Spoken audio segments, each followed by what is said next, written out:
Metroid Prime, baby. And I've covered this before with a sort of review and what have you, but recently picked up something that only a man as desperate as myself would pick up. It's another copy of Metroid Prime.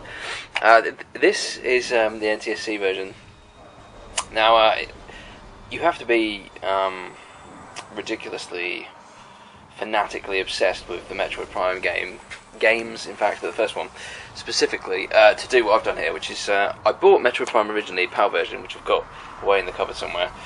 I bought that on release, and it's a funny story because the first time I played this game, I didn't like it, and I remember at the time, you know, the Wii was the GameCube was kind of starved for. Funny that slip up really, because this kind of applies to the Wii as well.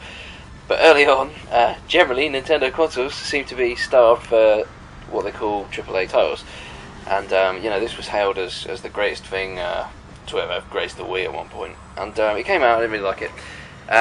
Fast forward about 3 years later, and then I played for it again for some random reason, and it's the most strange thing that happened.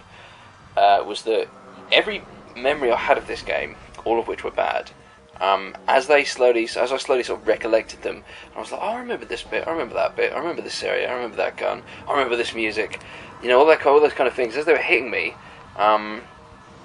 it was almost like an instant nostalgia feeling. I just loved it, almost as if I'd loved it all along. It's such a bizarre situation to be in. I mean, it's not often I have just a complete turnaround on a game like that, but it does happen. I didn't like Ninja Gaiden.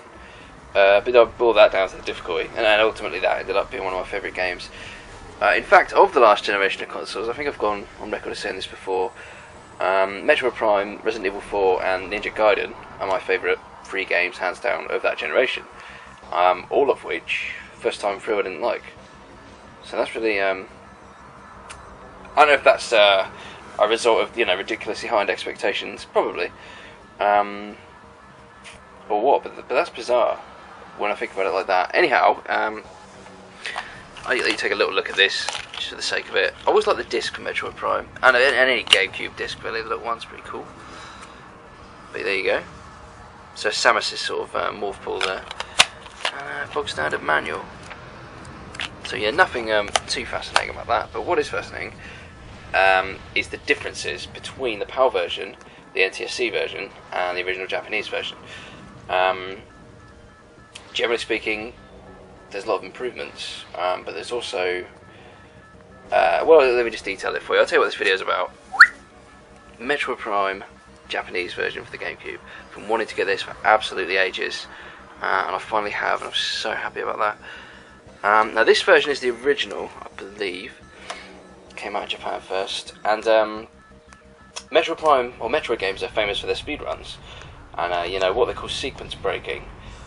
So effectively, if you know what sequence breaking is, it's basically being able to cut out certain parts of the game and still progress, and still, you know, move forward to finish the game. And as a result, people have completed this game. I think someone did it in an hour and 1 minute.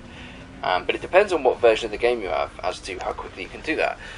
Because by the time the PAL version had come out, you'd had the Japanese one, the American one, and then the PAL version.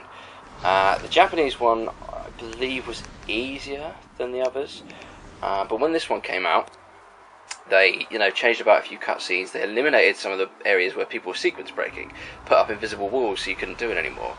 I believe also they changed the loading system, because the original Metroid Prime had fast load times, but it was prone to crashing.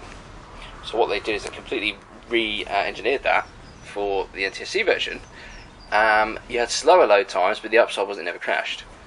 I think that's how the case. I know it's the case of the PAL version. Whether or not it was changed for the NTSC or changed for the PAL, I couldn't tell you.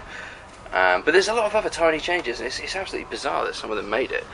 But yeah, it's just always fascinated me. Like I say, it's one of my favourite games of all time.